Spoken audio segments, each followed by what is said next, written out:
Good evening, everybody. Welcome to this week's Pantheon Podcast, the podcast about all things Smite related, patches, esports, you know, the usual stuff. My name is Darkkai3, host of the Pantheon Podcast this week, and we have AlphaJackal in production. How are you doing, sir? I am doing very fine, thank you for asking. He's always good at production things. And we have our special guest today, none other than the former Titan coach and the current coach of Avant Garde in the Oceanic team. We have CaptCoach. How are you doing, sir? I'm doing good. How are you? I'm good. I'm glad to be doing the podcast here. It's a great idea. This I like. People seem to like the idea of a podcast now. I'm not sure what's changed. You know, it's all hip now. You know, all hip, all down with the kids, as they exactly. say. Exactly. So for those of you who are unaware, me and AlphaJackal here, we were both casters for the EGL. Currently doing this podcast here. We don't have King Toad, Ozboz, or Sushi this week. They were all indisposed, if you will. But they should be joining us next week, hopefully, with our new guest. We're not sure who that's going to be. But yes, so how is it being the coach? Coach? For Avant Garde or just in general? In general. You know, I'm not sure what the coach actually does. You know, we know that they tune in and they help out every now and then, but what does the coach actually do? It kind of depends on what kind of coach you are, because I've said this a lot, but I think that most coaches might... Well, to be fair, you don't see a lot of what coaches do, so I'm not sure if this is true, but my view of other coaches in Smite is that they don't always do the coaching that I would relate to what a coach does. Maybe it sounds weird, but I think most of them do analyzing, and that's a big part of coaching. But there's a lot of other things to take into consideration. Like you have the strategy part as well, and team comps, for example, trying to extend players' god pools. But there isn't a lot of innovation going on with for example, shot calling or how you come up with certain strategies and such. And that's what I try to do a lot, and especially with Avant Garde now, because they gave me the reins of the team, so I get to do whatever I want. And then other than that, it's about like team unity or synchronization, making sure everybody's in sync on the same page, working together, and that's all. That has always been my specialty, I guess. Yeah. To making sure everyone does what they need to do, just to keep everyone as a cohesive unit, really, isn't it? Yes, exactly. So there we go. So for anyone who's wondering and wants to be a coach, if you can't quite play the game, coaching seems to be the thing for you. So True, those who can do, those who can teach, right? Yeah, that's right. Or cast. Oh, thanks. Thank you. You know, we cast when we can. We're crap at the game, if we're honest. If you've ever seen me and AJ play, we can't play. We cannot play to save our life. So instead, we cast and tell people what we think, and what we think is usually wrong. Yeah, like Osiris having a weak early game. I'm not going to live it down. I can't believe I said that. I'm not going to let you leave it down. First cast I ever did, and I say Osiris has a weak early game, and 10 seconds later he gets first blood. What am I going to do? I can't do anything about that. Oh well. I mean, he can have a weak early game. If you, I don't know, build something janky. Try something too unusual, and away you go. To be fair, he, much like most players, would struggle against a Hell. Wow. Like, Hell has such a strong early game. Like, keep the minions alive and just get ahead. That's Hell's strategy, isn't it? So doesn't get much harder than that. No, keep Hell down. That's what you got to do. Okay, so let's quickly go over what we're going to be doing on this show this evening, guys. We'll hopefully be done. I'm hoping we're done before the SBL kicks off, but it leaves us like 3 hours, so we should be fine. We'll go through the patch notes. We had the new patch notes yesterday. They're not a big one this week, so we shouldn't take too long going through those. But we are going to see a big change coming to Sol in terms of all 4 of her abilities, really. But we'll go through that when the time comes. Then we'll be going through the esports news, new things that happen in esports, and what we think are going to happen this week with the matches that are coming up. And then finally, we'll be going through what's coming up in Smite this weekend, all the things that are happening, new events and stuff like that. So, esports news. No, patch notes. I've already screwed up my itinerary. This is great. First episode, guys. So, patch notes. AJ, do you want to take us through these? Okay, so first things that are on the patch notes are obviously the new God skins that are coming out. Only 2 announced One's not even going to be coming out in this week's patch. It's going to be coming out in the next one, and that is the Idusa skin. One that I really enjoy. It's such a good skin. It looks amazing. That skin is... Have you seen how it changes color?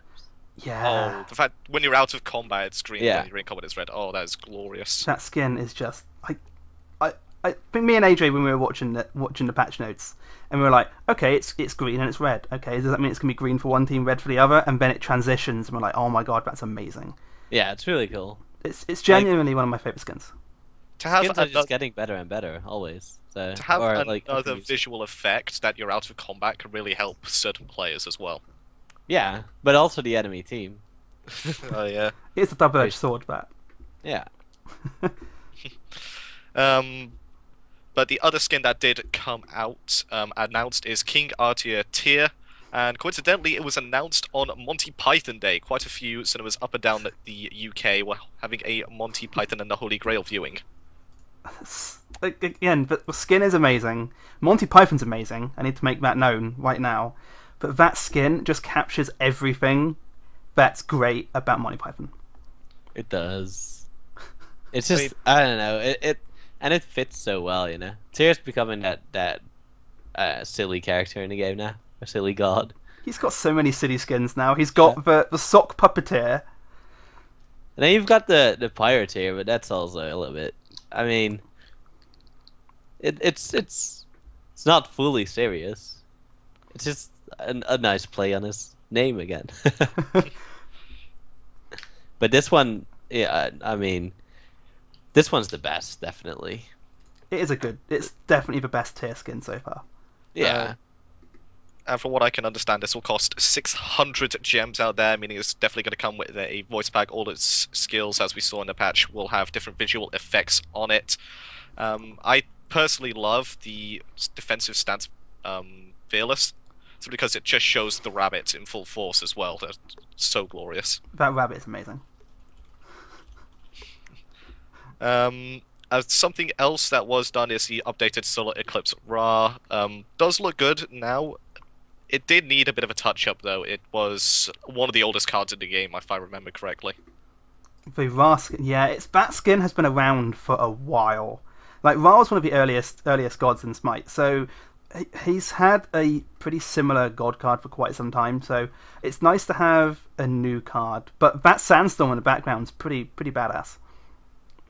Noticed a couple of people in the Reddit and in the chat when it was announced saying, "Oh, we should turn this into a firestorm instead of a sandstorm." Yes, that'd be amazing. It makes sense. Like, now we have so many fire gods. Do you get the feeling they did it as a sandstorm for the doo-doo-doos? Oh god. Yeah. Definitely. If I say that, chat right now is just going to be writing doo-doo-doo, so I probably shouldn't. Now I know that who was it? One of the Hi-Rez personnel wrote it in the chat yesterday when it got announced, like, or when it was shown on stream, but nobody caught on to it. So, oh, there you go. All the chats singing doo-doo-doo or saying typing. We started it. Okay. Oh god. Let's move on quickly before we carry on about doo-doo-doos. Okay. Quickly. Adventurer's Blade. Yes, we'll move on to this in the item changes. The miscellaneous it's a bit small this week and only vary for specific people if they have a Logitech keyboard, so we'll talk about that later. But Adventurer's Blade, it's got a new icon update, and this is a serious buff for this item. So it is. It completely changes how we play Smite. Completely. I mean, I'm already feeling the effects of it. Like, just the pressure of the icon changing. It's too much for me. It's been a hot topic for quite some time on Reddit. The fact that Adventurer's Blade has had the same icon as Winged Blade for so long. Yeah. Yeah. You actually feel the pressure of it now when you see someone build it. Like, right now, you're just like, oh, it's just an Adventurer's Blade. Oh, okay. Now, when you see it, it's like, oh my god, he's building it. No, please. Now you can actually recognize it if you press tab, man. Well, you can tell. Changing it up. You can tell that he's got Adventurer's Blade now. All joking aside, we now know that they haven't quite finished Wingblade. So yes. At a glance, you can just go, okay, they're building into Wingblade. They're not quite there yet, so we should be okay with slows.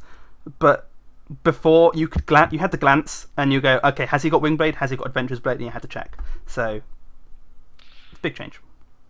Okay, there are two proper item changes actually coming up. That's the Bluestone Pendant and Mail of Renewal. Some minor changes.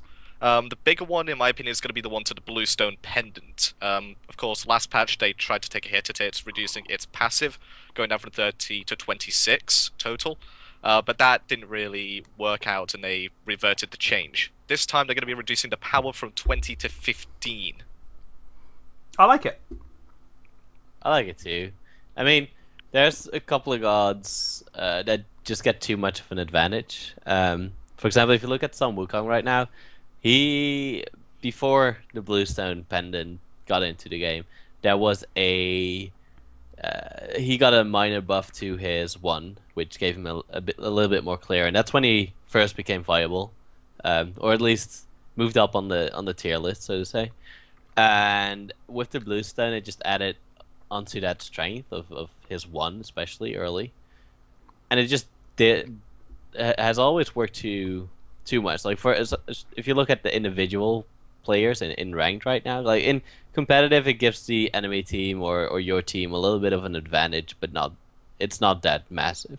But if you look at ranked play and solo queue play or duo queue or whatever, just the more casual ones, it can be a complete and utter stump if you get some Wukong and you get your Bluestone running. Especially if you get an early kill, it's almost a done deal in the solo lane from there on.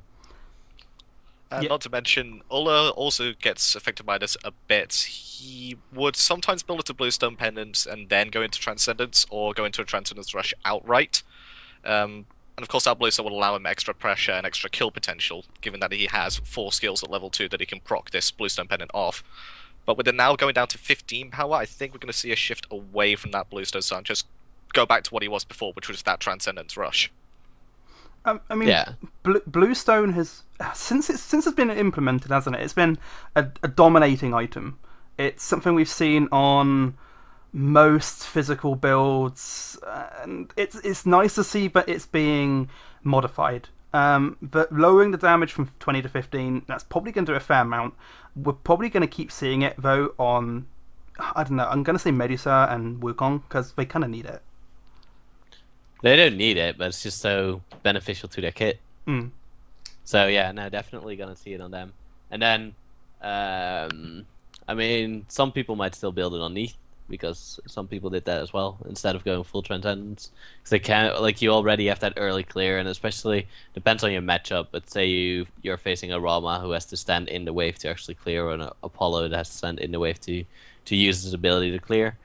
That's when you can still buy it, just for the extra Hi-Rez. So if you time it correctly, you clear the wave and you do some damage.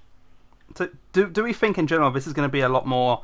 So before everyone was kind of building it, and now do you reckon it's going to be a bit more of a, depending on your matchup, you're going to decide whether you want to build Bluestone or not? Yeah, I do think so, yes. Because it opens up variety, let's put it like that. I think a couple of gods are going to build it all the time still.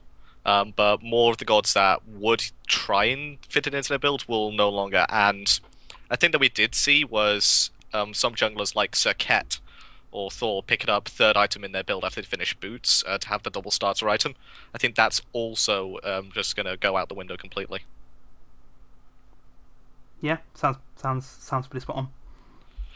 Okay, the other item change that does come in, Mail of Renewal, it received a nerf last patch, going down from 20% of your maximum health and mana down to 15.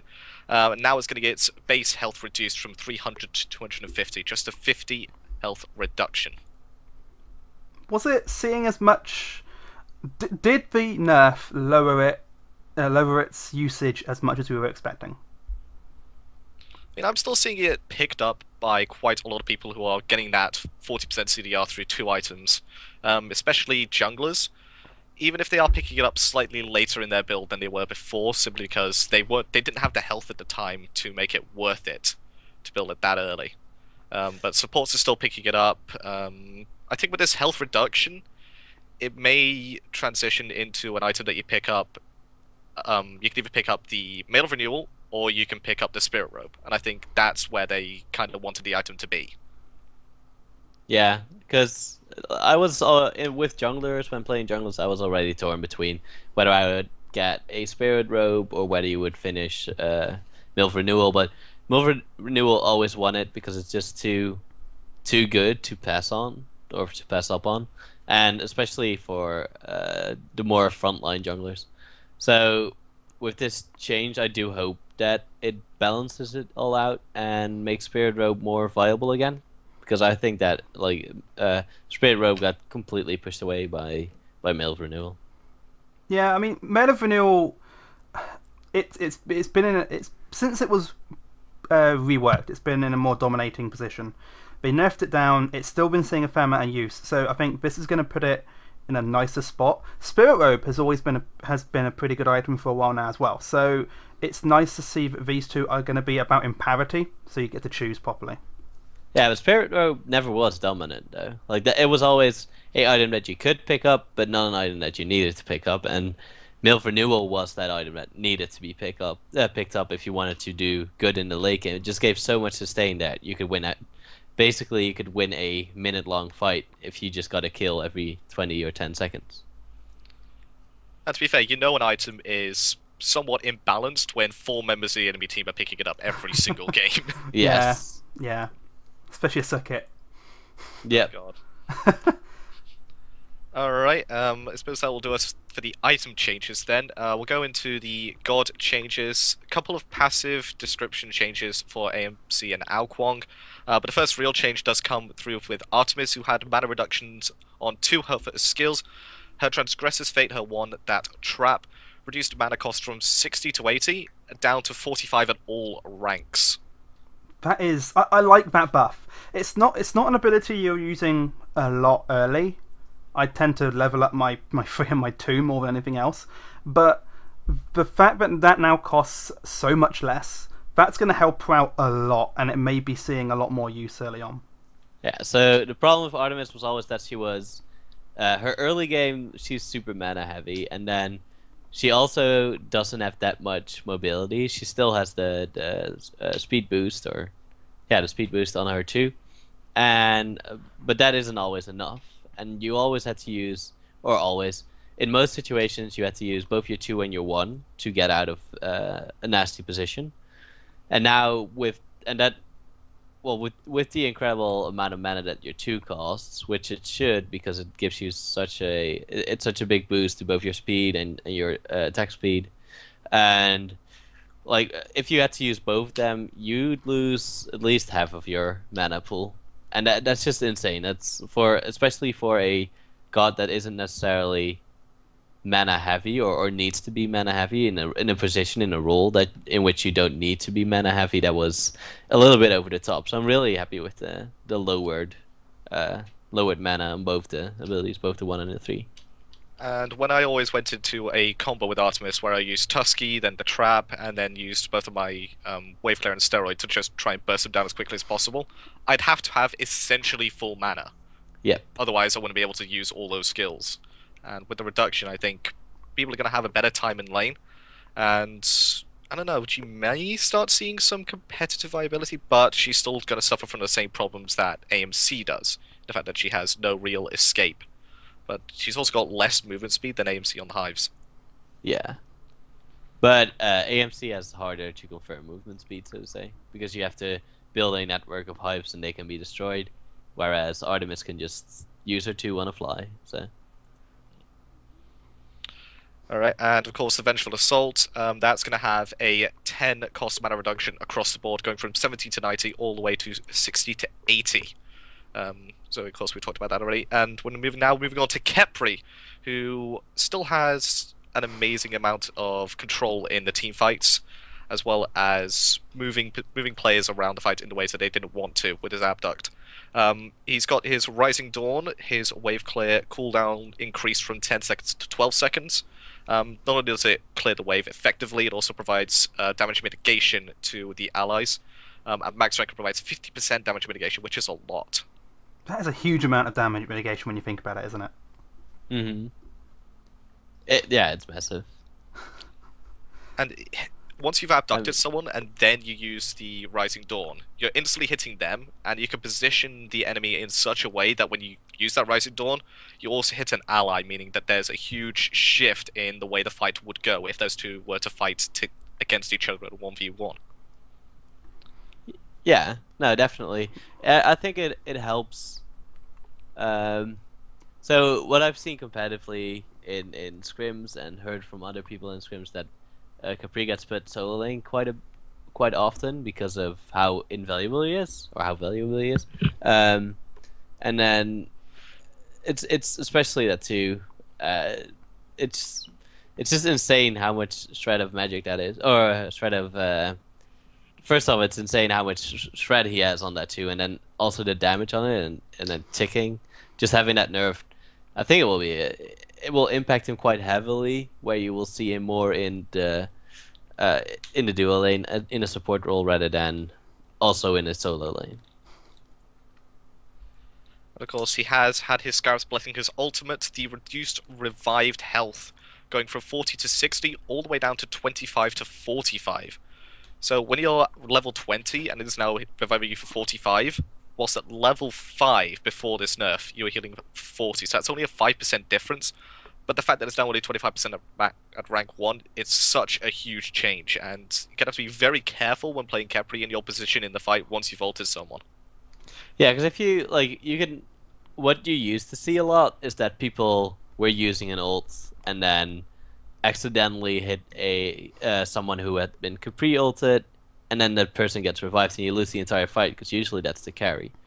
But now with the health changes, I think that's you can waste a minor ability so you can then get an ult off from, say, a mage. Say if you have a Ra or a Kukulkan, you should be able to instant kill that person, and if you can predict where the Capri is, then you're obviously gonna hit that carry of the person who had been ulted by Capri instantly. So it will still, even though it's gonna be harder to kill a person, it's gonna be still, you're still gonna be able to kill a person, which you aren't at the moment. So. I mean, when he does revive people at the moment, he's still going to be changing these fights quite a decent extent, but before, currently as he is, you revive someone and boom, that's the fight completely changed. Someone's back. The ADC was going to die, he's now back, and he's now destroying the enemy team because he's got half his health still. And then, but with this change, he's going to be a bit easier to kill. He's going to be a bit squishier, like you said. You can just ult him and take him out pretty quickly. So, while it pains me because I love Khepri, he's like one of my favorite new gods in recent, possibly one of my favorite gods in Smite at this point in time. So it pains me to see that he's got such a heavy nerf on his ult, but I do like the fact that his ult is still useful. It can still turn a tide, but it's not going to be as game changing or as fight changing as it currently is. Yeah, you got to be honest though. It was needed. It was necessary. Oh yeah, I agree. I mean, what like I said yesterday to AJ, I'm there going, what, they nerfed it that much? That's like, it's going to be useless. And then thinking about it, actually no, it's actually quite a good change, and it's something that's been needed since he was been introduced. This is really it's really a balance, and it's not necessarily a nerf. I consider it is a nerf in the sense that it got reduced, but it is. I think this is a change to a situation where it actually will be balanced. So I'm always a fan of these kind of minor changes. Okay, and that's going to do it for Khepri. So now we're moving on to Sol, who's had quite a lot of changes. We're going to go at these one at a time after I've read them all out. We're going to be here for a while. We're going to be here for ages doing this part. This patch notes is just Sol, really much. So Unstable Manifestation, her passive, reduced bonus basic attack damage at full heat from 35% to 25%, reduced magical power bonus from 1% for every 3% heat to 1% for every 4% heat, and reduced attack speed bonus from 1% for every 3% heat to 1.2% for every 4% heat. And of course, fixed overheating voice not playing in Supernova skin. It was somewhat missing for me when I played it. I felt empty inside. The biggest change. That's the biggest change for this god.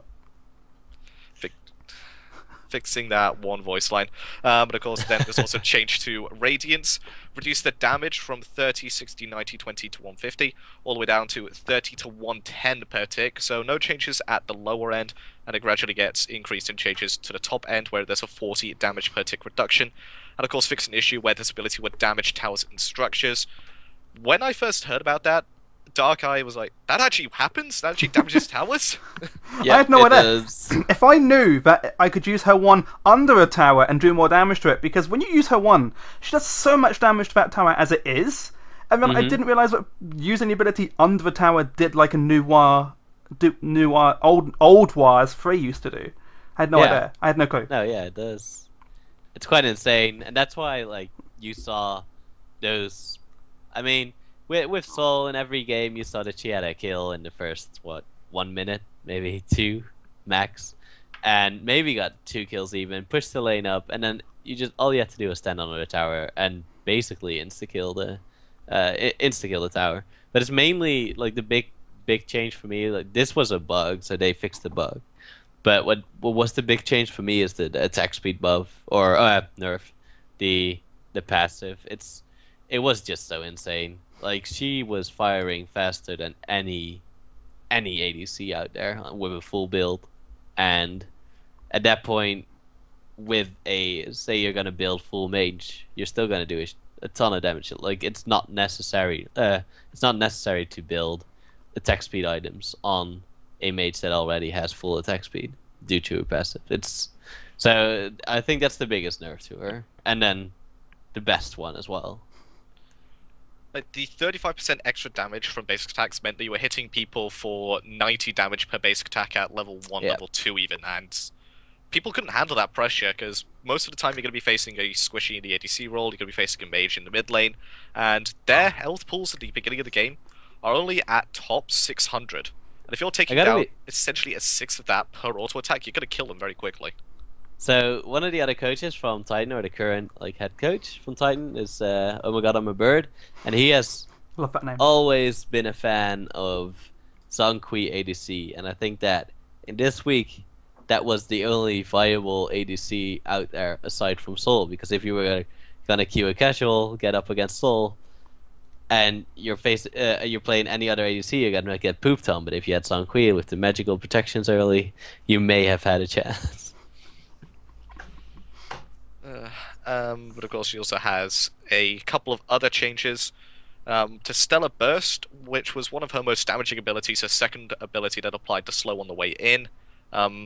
It's just some bug fixes, really. Fix an issue where the item passives would double hit the initial target, meaning you would get double procced by the Telkine's Ring, by the Demonic Grips. That was just stupid. You were getting hit for basically in the entirety of your health with just that ability. Fix the ability sometimes firing in the sky, and fix buff icon not flashing when ability in use. I don't know if I want to mention the ultimate build with current Sol, because I know that if we say it and loads of people are listening, they're going to start using it before the patch on Tuesday. So, do we want to quickly say what the most like ludicrous damage to build is for Sol? Well, I'm pretty sure everybody knows what it is already. Well, there are still people building Fatalis on her, so you know. So, okay, so what the build is? That annoys me so much. The coach is disgusted at that. This is just going to be stupid. Okay, so Pen Boots, pretty simple. You know, everyone builds that. Demonic Grip, double procking, so you lose 14% of your protections. Was it totaled? 7% per hit. That's on her too. So it hits once, lowers the protections. Hits twice, lowers protections again. Then you build a Poly.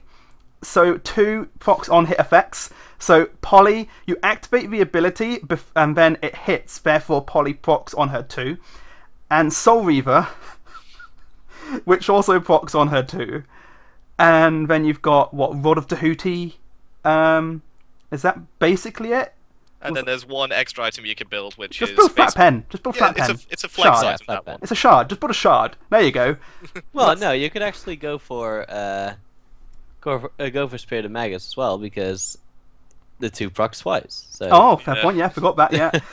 So with that, I mean, you've got the Soul Weaver doing 15% of their health immediately. You've got the protections being shredded twice.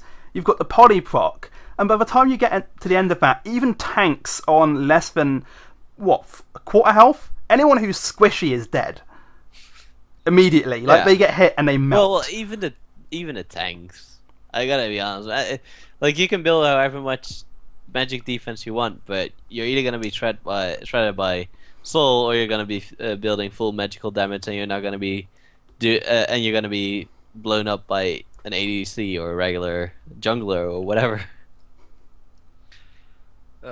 It was just stupid the amount of damage she could do with that ability, and not to mention the fact that it slows as well, just overdid it for me.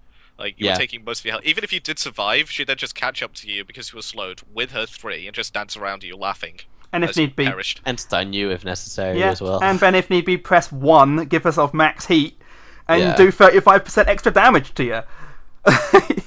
Soul is so strong at the moment, and I think these changes are gonna put her in that sweet spot. She also has a couple of other changes to third and ultimate. The Disapparate, which is her third ability, the ability no longer cleanses roots, which is a huge deal in my opinion. Meaning Artemis and Neith now have some viability against her. I fixed an issue where this ability would damage towers and structures. Again, another bug. Everything with towers with her.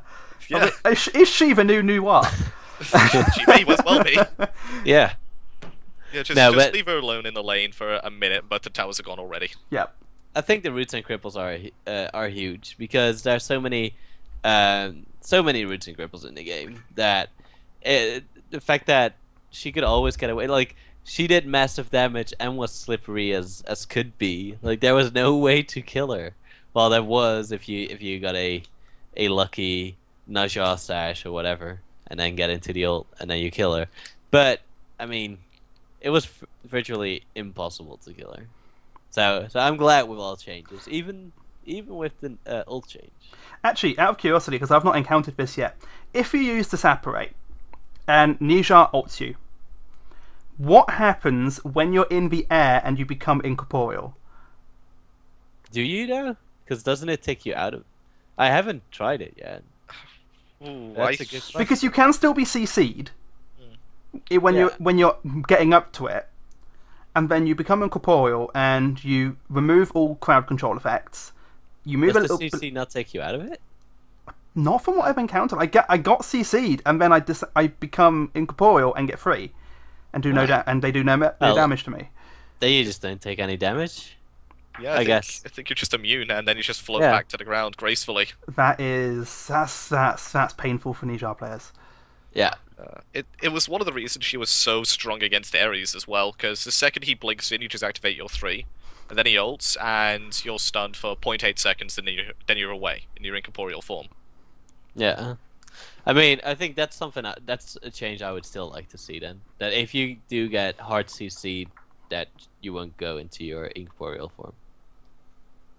That would offer quite a lot of counterplay to her, and probably make her less able to use the 3 aggressively. Because that was the thing that people were doing. They were using the 3, they were going at the tower, killing people who were low health, and then getting out for free because they wouldn't take tower shots. Yeah. They're incorporeal. And it was sort of odd for me considering that Ao Kuang, until he gets fully up into the sky, would still take tower shots, and it would wait for him on the ground, and then once he lands, that's when they'd start to damage him. And the fact that it wasn't happening. Same with Lethal. Yeah. And the fact that wasn't happening to incorporeal form Sol was a bit, I don't know, stupid for me.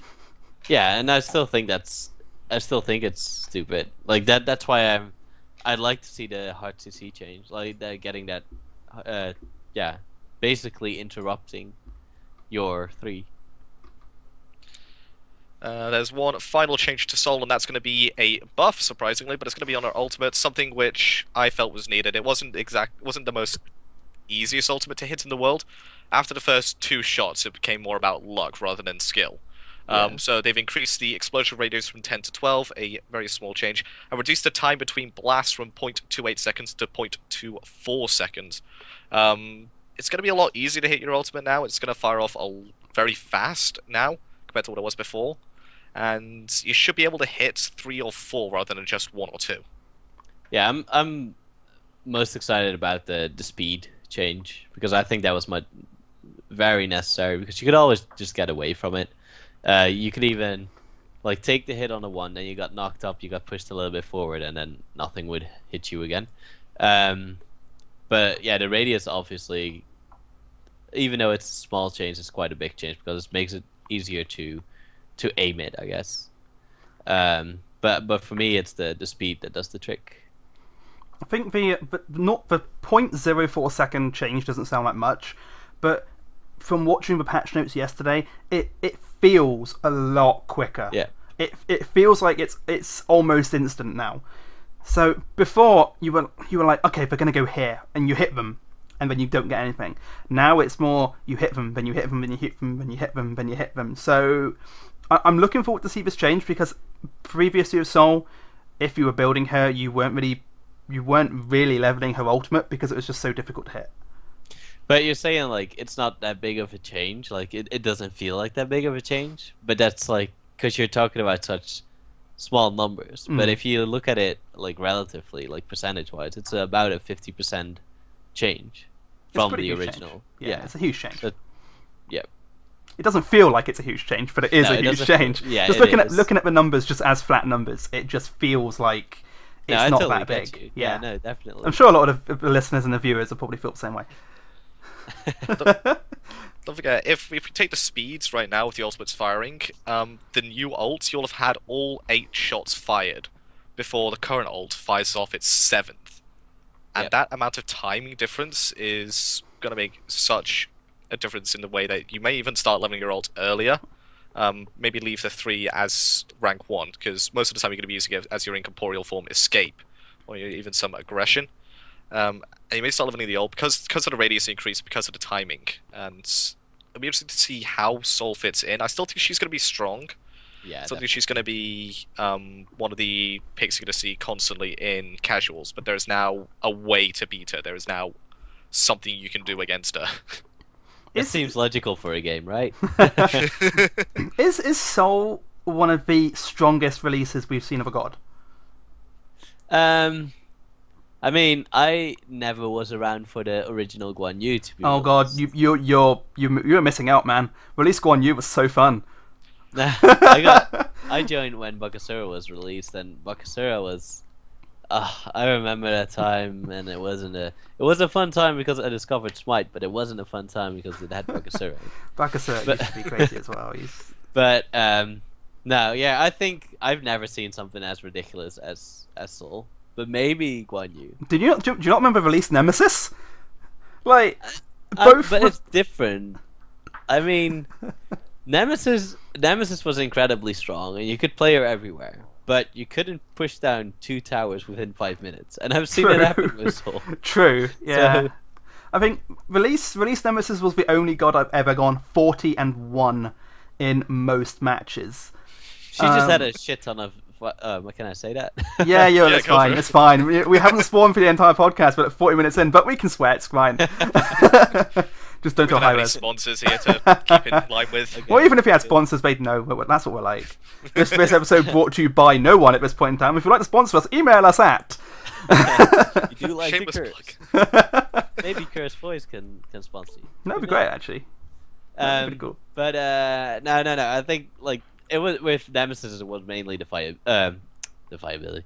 The fact that she wouldn't die. It was her shield that did all the work, and I mean, Solas is completely different. She's still the squishy character, but the hard carry character, whereas Nemesis could hard carry, but wasn't meant to hard carry.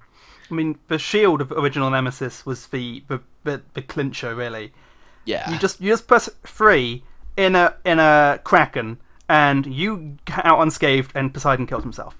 That's basically what it was before, and she had flat 50% slow on her 2 at level 1, slice and dice. Her ultimate did everything, and she was a beast. Soul's still dominant, like you said, but you can at least lock her down. You can stop her from doing stuff, and you can kill her. Release Nemesis, you really couldn't kill her. Well, but yeah, you couldn't kill her. But in the end, it's not about killing someone. It's about killing the Titan. That's all you need to do to win. So if you can base race within 10 minutes to the Titan and kill it, then GG. That is what Soul does best. Just yeah. Like we found this yesterday, but we found it ages ago as well. If you're in Siege, for example, and you manage to kill both people in your lane, or you kill one of them and force the other one back, if Sol is left there by herself, that's that first tower gone. So Yeah, Nemesis I played couldn't her do that, and once. Sol can. I've actually only played Soul once. Or, it wasn't even me playing. Was it me playing it? I don't even remember. You've missed your It chance was to either master me it. playing it, or I was in the same lane with her playing support. But it boiled down to, we got a kill on the AD carry, then also got a kill on the support, and then we pushed down the tier 2 until half health. So we got tier 1 and half a tier 2 tower. And that was just, at that point, I went like, okay, I'm done with this. Not gonna touch casuals for a while, guys. At that point as well, what are you? You're at least 500. Well, no, you probably have first blood because you're Soul. Yeah. So you're probably as Soul, 1,200 gold ahead at that point. Yeah. Something about that. And that's not snowbally, that's avalanche. Because Yeah. the moment what is that? What can you build for 1,200 gold, flat out? Well, depending on your starter build, you could technically finish your boots, I guess. Yeah. That just increases your damage that much more. So yeah, I think I've not played it in Conquest. I'm too scared to go into Conquest at the moment with Soul, because you know that if you're fighting against her, you cannot give up your death. I mean, I've seen her in. I play, if I don't play ranked, I play arena, and I've seen her a lot in arena. And over there, she's technically fine. She's still really strong, but not outstanding. And it's mainly the fact that she can push down towers so hard and objectives and stuff like that. So her strength is really in every mode apart from arena. Well, the thing is, in arena, she is an auto attack god, and arena starts out with team fights, and with team fights you can only focus one person as an auto attack god, so you're not going to do that much, and she's still squishy, so she has to watch her positioning. And in arena, someone can just collapse on you and burst you or CC you to death. Whereas if you're in lane in a 2v2, then there's not enough CC between the two of the the support and the hunter to actually CC you to death. You'll always be able to get out. So that is going to do us for the patch notes, actually. Nothing else. Unless do you want to touch on the AMC, Elkwang, and Bologna miniature fixes? Okay, then. We'll do it. AMC, his passive B's updated description to mention 10-second cooldown between disarms. Honestly, I didn't even know that there was a 10-second cooldown between disarms. And fixed passive description tooltip cutting off. Apparently, the passive description was cutting off when you hovered over it. I'm just going to quickly go find out what the passive description currently is. Right, once you do that, Alquang, passive King Sword, updated description to clarify when energy regenerates. A lot of people were walking around auto-attacking, and of course that means they weren't regenerating their sword charges. He has to have it sheathed. He can be out of combat and not have it sheathed as well, so a bit of a fix there, which means it's going to be a lot easier to determine when you are regenerating your charges for newer players. I mean, usually you shouldn't actually be auto-attacking through the jungle because you make sound. Well, this is competitively speaking. You make sound so people can hear you, and you actually slow yourself down. So, but I do get that it's a cool sound, and it definitely is. Can't disagree. I like the swooshes. The swooshes. Alquang's basic attack is possibly one of the coolest sounding basics. Yeah, definitely. Yeah. And Bologna, she's got one change as well. Eagle's Rally, improved accuracy of inner ground targeter. Just basically a very, very minor fix. A lot of people are still hitting the center of it, so I don't see this impacting her at all, if anything. Nah, it's just a quality of life, I guess. Yeah. Maybe not even. A small QOL change, that's probably about all it is. And I don't think it's going to affect many people, so it's no biggie. Alright, do you have what AMC's passive is right now yet? Yeah. Turns out, if you try and open it in Smite without being in a game, you can read the entire thing. So we got that already. So it turns out that what I was doing for a couple seconds there was just wasting my time. Oh god. You gotta do this every single time, don't you? What? I'm not. Okay, yes, I'm the host of the podcast, but if you're expecting me to be someone who's remarkably A, organised, and B, knows what I'm talking about, well, you're talking to the wrong person. I'm just a caster, man. I'm just a caster as well. I'm just in it for the lulz, man. He's Don't a take me coach. serious. We've got a coach and 2 casters. What are you expecting to happen in this? There's an opening for a host. Can someone please fill it? Thanks very much. Oh my god. So yeah, that's it for the patch notes. Unless you've got a Logitech peripheral keyboard I with do. illuminations. Oh, you do. CaptCoach does.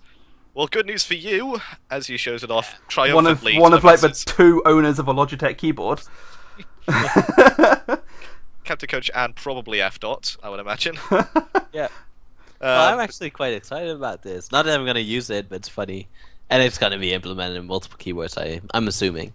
Yeah, I'm assuming that Logitech were the first ones that they're going to try this on. And Yeah, because I believe... I've been at the Hi-Rez studios themselves, the actual studios. And everybody there had Logitech keyboards, so I'm assuming that that's why they first got the Logitech keyboard working. Because if you don't have any other keyboards to work with, it's kind of hard to check if they actually work on, say, a Corsair or... Yeah, there's loads of different illumination support for the game right now, including one unlimited to the Hi-Rez logo, God Select Countdown, Launching Countdown, Level Up, Respawn Countdown, Death, Gold Fury Team Kill, Fire Giant Team Kill, and Tower Team Kill. That's pretty hyped, though. Especially Yeah. like the Fire Giant and the Gold Fury. I'm curious to see what they look like actually. So Me too. I may I'll just let have to you know. buy like a G15 or something just to find out how it looks on an LCD screen and stuff. Yeah, I'll let you know, and then we'll go from there. Well, the LCD screen is probably gonna be different. Well, I imagine right now, the Gold Fury one's going to light up the keyboard, Yellow Fire Giant's going to light it up red. We saw it a bit in the patch notes actually, and I think Death lighted up red. The countdown timer, it was flashing red every single second as well. So it's going to be awesome to see, and I can't wait for it to be implemented on many keyboards rather than just Logitech. It would be quite cool to see it on like a Razer Chroma. You know, the ones which have all the colours of the rainbow under the keys. That would be pretty cool to see that effect as well. Yeah. Not because I want one or anything, you know. There's a donation button. That's what this was on AJ's channel, so I can't really go anything about my own donate to me, PayPal. I could get the keyboard. We can leave Darkkai out in the cold. Donate to my Patreon. And then we've got 2 other changes. Is that right? 2 other extra things in MISC. Yeah, 2 other things are miscellaneous. Cleaned up various small play screen issues. Nothing really stuff there. I think that's going to be very barely noticeable unless you're really looking for it. And changed pop-up message for players that leave the base without purchasing items. People still do that. I did it once.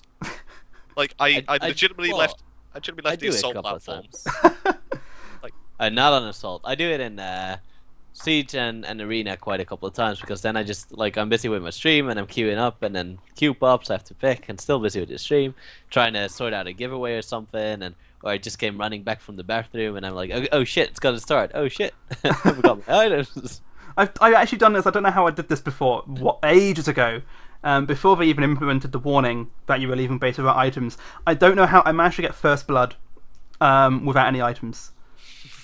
I'm still First to kill. this day questioning how the other person managed to lose to someone or give up first blood to someone who had no items at all. Was But- it just a 1v1? Can you imagine doing that in Joust? No item Joust. Someone will probably try it now. Like God. I'm down. Let go. I want to see this. someone Can in someone cast? okay, someone in Joust go and do this. Okay, if Coach is going to do it, me and AJ have to cast this because this is going to be amazing if it happens. We'll post it on someone's YouTube just to see how it goes. But yeah, I don't know how it happened. It was one of those weird situations where I was a complete spaz and the opponent seemed to be more of one. So A lot of people don't know this, but if you ult as Noir in the assault fountain, even if you land straight back down on top of it, you technically have left the base and you can no longer purchase items. And I was playing with one of my friends way back. He wasn't even level 30 yet, and he did that. And he's just like, guys, why can't I buy items? Please, my game's bugged. Help me. Help me now. You've left the base, yeah. Yeah. Oh my god. Apparently that I don't know if they fixed it yet. Speaking of the fountain in Assault, if you get knocked up, there is a chance that if you get knocked up in your own base, there is a chance that you can wind up back in your fountain. You can't buy anything. Yeah. I was going to say you can buy anything. No, you just knock back up into your fountain. So. Yeah, like you can do that. Also, if people get knocked up into an enemy fountain, they take fountain-style damage. Oh, does that actually do that in Assault? That actually does that in Assault, yeah. Oh my. Okay, I had no idea that happened. Now I'm going to have to try that. Yeah, if you could do it. You can do it very easily with Mercury. Just special delivery someone on top to your own fountain, and they take fountain damage, and you get an easy kill. Of course, by that time you probably lost Titan. Well, but it's still worth it for the kill. It's all for the laughs. You just got to go star points. If you've lost, you just got to get the ultimate star points. Maybe that could be an achievement. What should be knock him into the fountain? Yeah. Okay. There you go. Hi-Rez. I know we've got some Hi-Rez listeners right now, so guys, new achievement: knock someone into the fountain. Boom. I don't know what they'd call it though. Foul medicine. Possibly. That's a cool name. Yeah. That's a cool name for a chief. I don't know. Yeah, there's nothing really else on the patch notes. That's all for patch notes. What we will do is, for those of you who are listening live, watching now, I'm going to post a couple of images in the chat in a moment of the 2 god skins, just because they are awesome, and you need to see. The Ravon one? What's that? Yeah. I've heard about the Ravon one. Oh yeah, we could do patch notes spoils as well. Okay. Yeah, go for it. A couple of Raven skins were leaked recently as well, and I believe CaptCoach knows what they are about. Well, they're MMA Ravens. I don't know why they are there though. What is it? Explain. I believe that they are going to be boxer skins for Ravana. Oh yes. That I knew, but MMA skins. But the first time I saw someone tweeting about it was Go Play, which is the. I want to say this correctly. I think Brazilian or Latin. I don't know. Somewhere over there, in the beautiful continent of South America. That's where. That's who spoiled it for me on Twitter, and then I replied to it and asking them when it was going to be implemented, and I got a Spanish answer back, which didn't make me a whole ton wiser. A Spanish answer? Did you not Google Translate? Portuguese. I did, but it was it's Google Translate. So. Google Translate doesn't tell me anything correctly. Well, sometimes it does. You translate English to English, it always turns out great. Have you ever translated something from English to Chinese and back? Oh no! Don't. I've seen. It doesn't doesn't work at all. But yeah, no, the Raven skins are there too. Yeah, they sound pretty awesome. I need to take a look at them. I haven't actually seen them yet. So. And of course, what was also spoiled a bit before this was the 6th item in the Odyssey. Well, not the 6th item. The reward for buying 6 items. The Dragon King Alquang skin. I believe that's also currently available to be looked at on the Smite data mining page. It looks awesome. I mean, the dragon looks like, oh, you're not. You're not. I will give you permissions. Yeah. CaptCoach just get timed out. Okay. Yeah. There you go. Oh wait. Your message was sent too quick. Okay, so the 2 new Raven skins are both pretty cool. One's purple, one's red, by the looks of it, for the MMA. Oh, I haven't seen the purple one yet. Yeah, I was about to post the red one, but I may. I'll just post it in Skype, but you guys can post. Okay, we'll post it there in a second. It's there. I can see it. Okay, it's turned up. There you go. So that is the red Raven skin for everyone there. There's a purple version as well. I can't seem to find the other one, though, sadly. I'm currently having a look for the Dragon King Alquang skin. That was spoiled. So while he's looking for that, shall we move on to the next order of business, which is esports news? Yes, we shall. I've not got much in terms of news. I don't think there's any really huge things, because we're basically at the end of the current split, so I think we're going to have some big news at some point in the near future. But the 2 ones at the moment we have currently, the Team Moxies, if I remember, a challenger team, are currently picked up by VWS, and no one actually knows what VWS stands for. I have not. I actually do not know. I've checked their website. It says nothing. Yeah, But I also don't really. I've never heard of the organization before, to be honest. But I'm excited for them because, like, getting some recognition is always good. And then I believe they are quite a big organization because they also sponsor a poker player, okay. which I thought was interesting. That's unusual. You don't see that sort of thing very often, do you? No. We've got all these esports teams which are in like Smite and LoL and CS:GO, like Cloud9 and Envious, but now we've got a poker. They have a lot of teams though. Wait. VWS Gaming, was it right? Yeah, there we go. Let's see real quick. Okay. So their teams are. They have a poker team, or one player, I think. Yes, one player. Some Smash, some Mortal Kombat players, some Call of Duty players, Counter-Strike, League of Legends, and apparently a Smite team, but it hasn't been added yet to the website. But then they also have an administration, a task force, and a design team. A task force. Yeah, that's their staff, as they call it. I can just imagine them now just like raiding other esports offices. As a task that would force. be pretty That cool. would be pretty cool. But so we still don't know what VWS stands for, though. We do know they're United Against Cancer. So Okay, there we go. And our other bit of news is that Confrey has joined the Xbox One Smite team Visceral as their coach/sub. yes, just off the press. Hot off the press. It's today, Hot off wasn't the it? press. Yeah, no, actually, like less than. Well, I think 10 minutes before I joined this call, so about an hour and a half ago. Okay, so that is pretty fresh. Like Yes. that's like half hour before we went live. That's about as fresh as you can get it. Fresh as a daisy. Mm, Not quite as fresh as AJ after shower. no. There's an Or image. anything really. That's an image for everyone now. There you go. I've Well, it's not burnt quite that. as fresh as Darkkai's hot rhyming skills, which he will demonstrate for us now. Yo, my name's Dark. I don't know how to rap because I'm doing it off the bat. Yo, we're gonna do a Smite cast, but it's nearly half past. No, it's not. It's 7 p.m. I'm not doing it. Why? Why did you put me on the spot? That's pretty good so far. See? Oh my god! So I just got forced to rap on the podcast. God damn, you guys. But yeah, that's pretty much all the esports news. Unless anyone has anything new that we didn't already know. Well, I'm interested in seeing Confrey coach because, like, I've played with him in a team, and I think he'd. Oh, that's.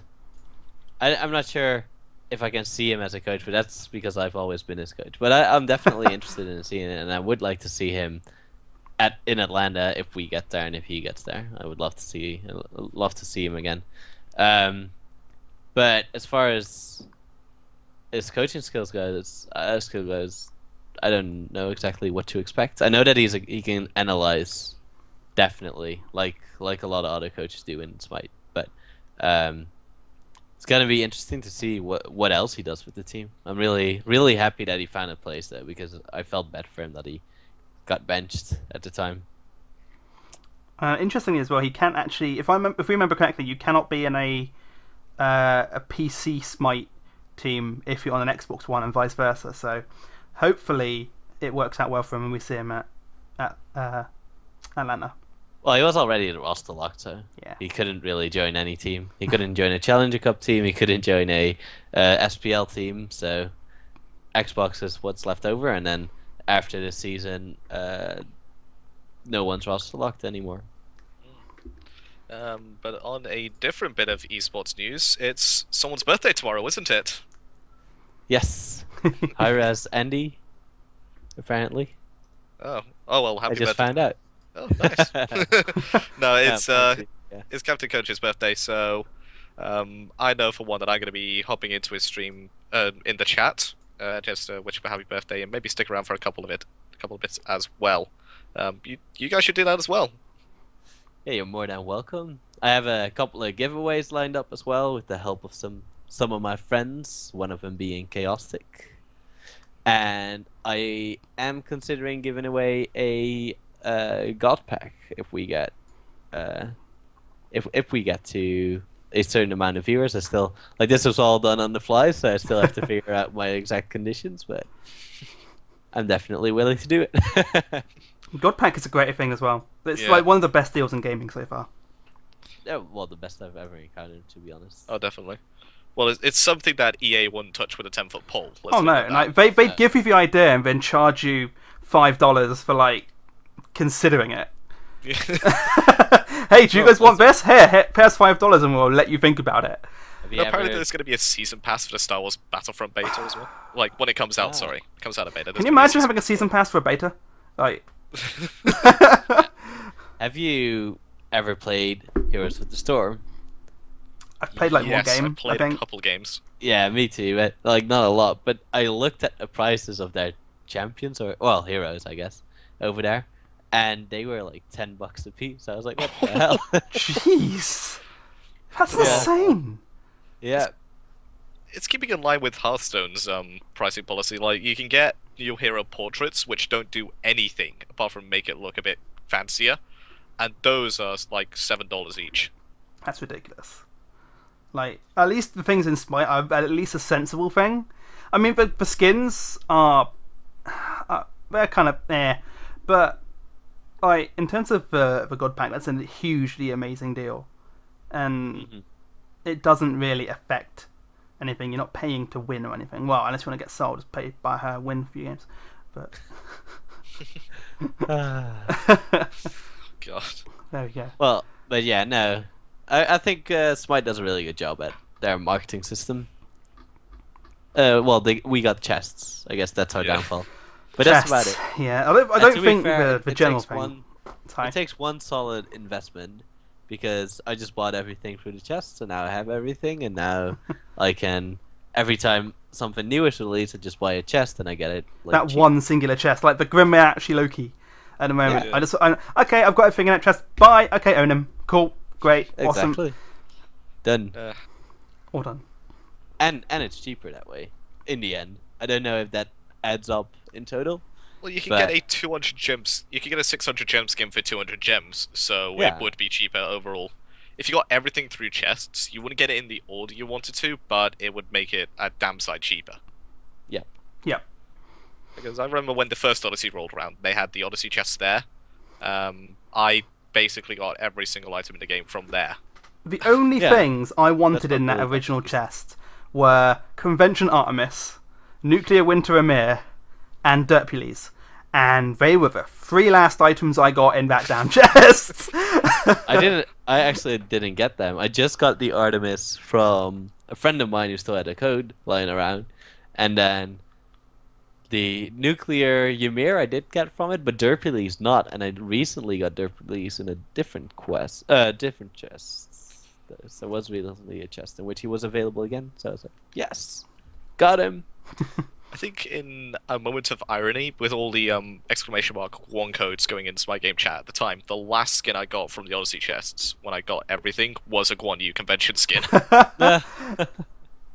I didn't actually. You know the Kali skin. I didn't actually need to roll for that because I've got the car. I've got a load. I've still got to this day a load of Kali codes which I've just never used. So I may have to see about giving those out to people at some point. We could give one out to the chat right now. I could do. I could if I can remember which ones have been used and which ones haven't. That's always the biggest problem. I filed them in a Google Docs, in a Google Sheets, and now I can nicely make them red when I've used them. That's and great. That's a good way of doing Yeah. it. I should have done Yeah. that. I really should have They done still that. get to keep all the cards because previously I had all the cards and I just tore them up, and that was But cards are cool. I do like the art on them. Like you've got. I'm just going to put it so people can check and see them. So this is the sort of thing you're getting when you get a go to convention and get a card. It's like that, and on the back you've got a code. So they're pretty cool. They're just nice to have as an art thing, aren't they? You pick them up at a convention and you're pretty cool. Yep. Keep in mind you probably paid tickets for the entry to the Well, convention. yeah, you'd expect some freebies when you go to a convention, really, wouldn't you? You know. Yeah. I know that at Gamescom this year they were giving away the God pack. So, like, Oh, if you went to Gamescom this year and you bumped into the guys at Hi-Rez, that's right. Yeah. like, that is an amazing deal. Like, the tickets for the convention are like 30 euros for that day. So you get the God Pack and all this other swag for like €30. That's amazing. Jesus. That's crazy good. Yeah. You also got a Paladin sweater and well, a lot more. So Yeah, it's you got a ton. crazy, Yeah. like, all the stuff you can get at I mean, conventions. as you well. guys saw the commercial on YouTube during the patch notes for the upcoming Smite World Championships, didn't you? And that Paladins tease, I can't wait to see the actual game in full. I mean, I've been trying to get a beta access code for a long time, and I still haven't got one, and I'm so disappointed because it looks amazing. It does I've look like a played cool it. game. Have you played it? What's it like? It's pretty good. Pretty I good. don't know. No, it's really good. It was let's put it like it was a ton of fun, but ever since I started play or started being involved in competitive Smite, I soon when I am playing a game, I soon think, is this competitively viable? You know, and I'm not sure what path they're trying to take with Paladins, but I think it's definitely a really cool game, and I'm probably gonna sink a ton of hours into it, but I'm not sure whether it's competitively viable, so it's not. I don't. Mainly due to the RNG.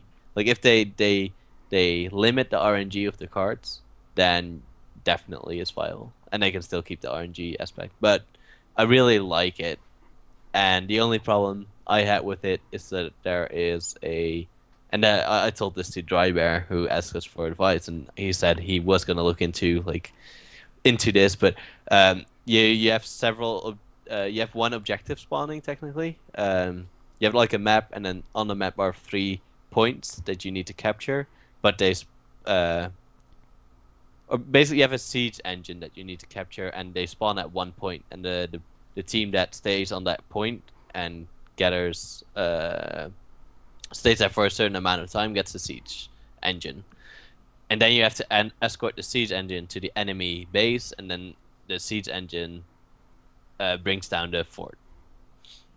So what I thought was really cool is the constant fighting at those places. But since it's a rather big map and you have the mounts and such, if you respawn or you have to respawn, you're first waiting on your respawn, then you have to travel, and then when you get there, sometimes the fight's already over. So you're like chasing after a siege engine that isn't that fast, but you like it. Sometimes it can take a long time before you're back in the action, but it's really cool. I'm gonna have to try that when I get the chance. I mean, I've been wanting to get into it, but it's very difficult to get a key for it.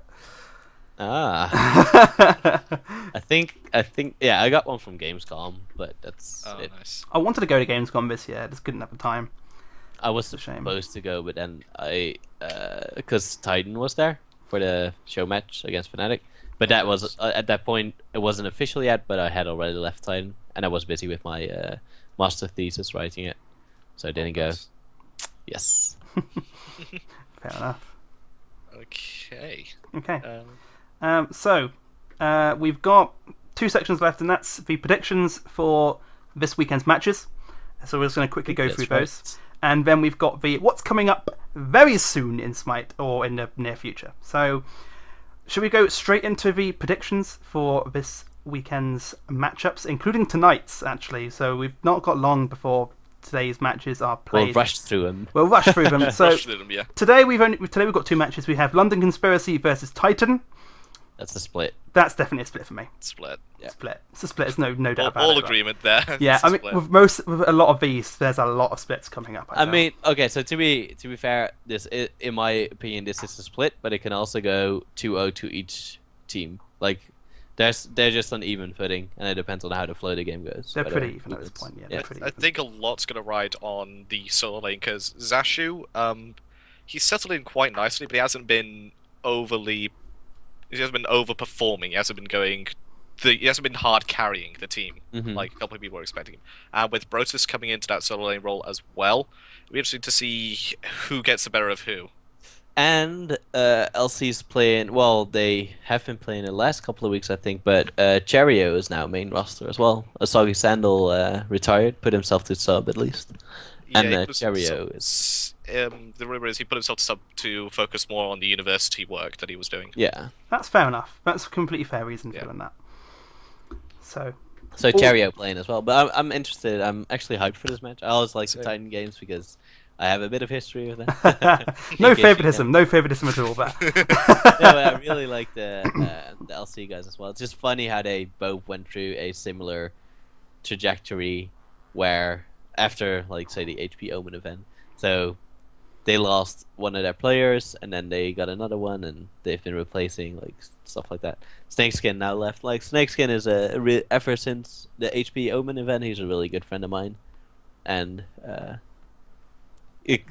partially because he's also Dutch, and we flew in the same plane. So, and I love Shaggy. I know I've known Shaggy for such a long time already. So yeah, no.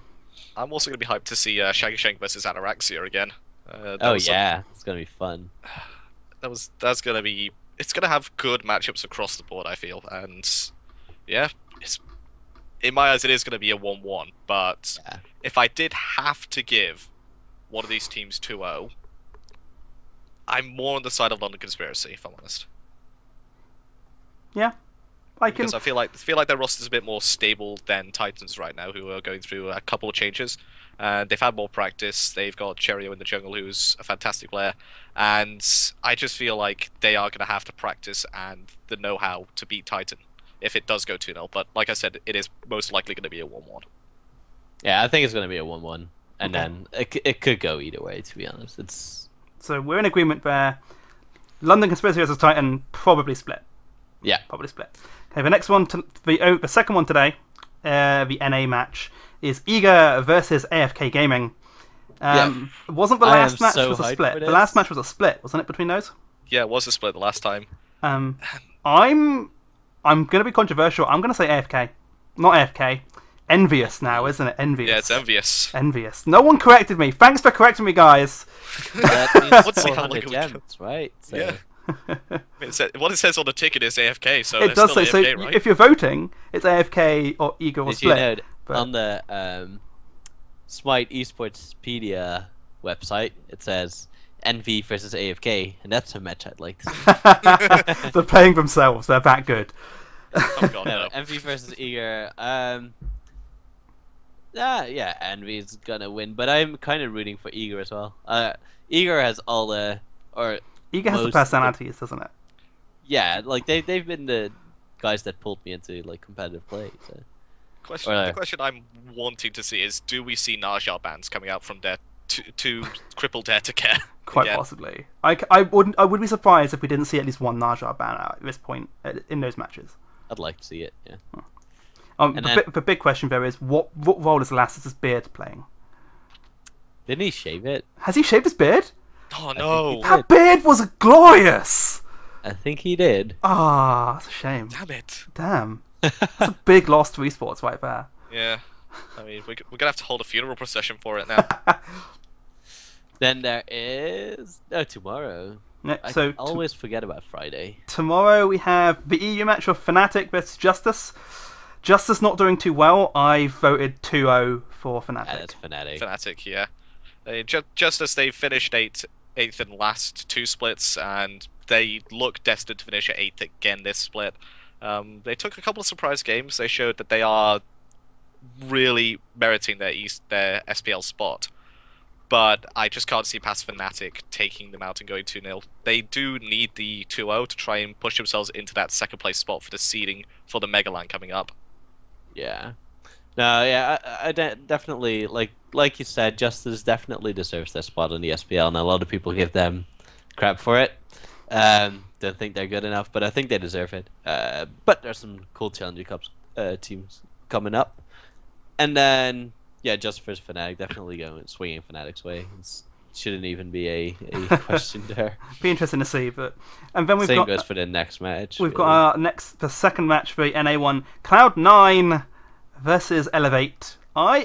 Now, because of last time and what happened, I know that Cloud9 had issues, as in someone was getting DDoSed. But I want to see this because I've seen Elevate play play pretty well, so I have gone for a split. No, I definitely say C9. I say They're- C9 as well. C9 are definitely the stronger team. I'm curious to see what happens, though. I want to see Elevate play at a top level. I want to see them do well against Cloud9. Yeah, well, Elevate's the kind of team that plays better if they face better opponents, you know? They adapt to their They opponent. play up, don't they? Yeah, and I really like that. So I'm definitely interested in seeing the match, but I still think Cloud9 is going to win. And I don't think it's going to be... I don't even think it's going to be a close game, or close games, close set. But it is going to have some quite interesting points of action in the game, like a Fire Giant steal, quite possibly, something like that. Something that could shake up the entire the entire game. So and that's what I'm looking for in Elevate right now. And don't forget, Elevate, they mathematically can't make LAN anymore. So they've got nothing to play for, which could be very dangerous for Cloud9. They're going out there, like, I think it was F. that talked about this on Esports Weekly. If they're going out there with janky picks and stuff they wouldn't but usually you see on say- practice against. You're saying they've got nothing to play for, but they also got nothing to lose, so... They'll just go for They it. could, like, I wouldn't yeah. blame them if they went for it. And like, it would suck for Cloud9 if they got 2-0'd by Elevate. But can you imagine a team that has no chance of going to LAN just going, nah, screw you guys, I'm going for it. I'd be like, because whatever they do now can screw up seeding for LAN. I'd be like, yeah, screw everybody. Let's just beat the shit out of people. That's just the best way for it. I want to see that happen. I want to see Cloud9 pushed by Elevate. I'm expecting Cloud9 to do pretty well in that, but I want to see Elevate push them. I want to see the old 5-hog strategy, immediately take Gold Fury. And then moving on from that, so you guys think both Cloud9 are going to win? I'm thinking it's a split, but Yeah. moving on to Saturday, first match: EU Titan versus Epsilon. Sorry. I mean Epsilon. Epsilon. Sorry. Epsilon. Epsilon, like they All are. heavens die hard. Epsilon are the strongest at the moment. And Yeah. to think anyone is going to beat Epsilon at this point, Epsilon are already at LAN. They're already first seed. So they could be trying Epsilon- unusual stuff. I don't think we're adapting going to go is just- so far to see a Ravana pick, though. Like, that's going to be below everyone. No, but I like Epsilon. I don't know. Adapting is insane. I recently started watching his streams again. I used to a little bit, and then watch it again. And his decision making skills and his reaction in terms of decision making is extraordinary. It's just so fast. Like he's already got everything planned out. It's almost like he's not even playing. He just leaves his hand at the keyboard, then walks outside, and it's just autopilot. It's just all autopilot. Yeah. Son of a good player, though. Yes. So, are we all in agreement, Epsilon? Yeah. Yeah. Okay, next we have London Conspiracy versus Dig. I'm going split. I'm going split. I think that I put that in my. I think I've gone hoping split that as Dig well. wins. Look, this week is a lot of splits, and these two teams are, I'd say, pretty even. Yeah, but I think Dig can definitely take it, and so can LC. But Dig has been really showing up in the past 2 weeks, so I'm really looking forward to seeing that game. I think they can take LC on and can beat LC. It's gonna be tight again. Probably gonna be a split, but I'm hoping for Dig. I just like the underdog story. So. It's going to be one that... it's definitely not the game of the week, but it might be one of the games to watch. Considering Yes. just how close these two teams are, they're going to put up a really good show. And if I'm not mistaken, from this split, those two teams facing each other had the longest game on record. Oh, they did. It wasn't a short match. That was... So that's that. Okay, so we've got split for that one. Next we have Envious. I keep reading AFK and thinking AFK. Versus Denial. I've gone 2-0 Envious. I've gone 2 envious as well. I got 2-0 denial. No. Just to go against the grain, you have to do that, don't you? Someone's got to. Envious. I mean, Yeah. at this point, Envious is the strongest team in A, so yeah, I don't think we've got any issues with that. Envious are probably going to be putting away at that. I mean, it's going to take something monumental for Envious not to secure first seed. I think they may have even have done it already, but Eager are definitely up there and still pushing them. They go all the way. It's definitely seems like the top 2 in NA right now are the top 2 teams.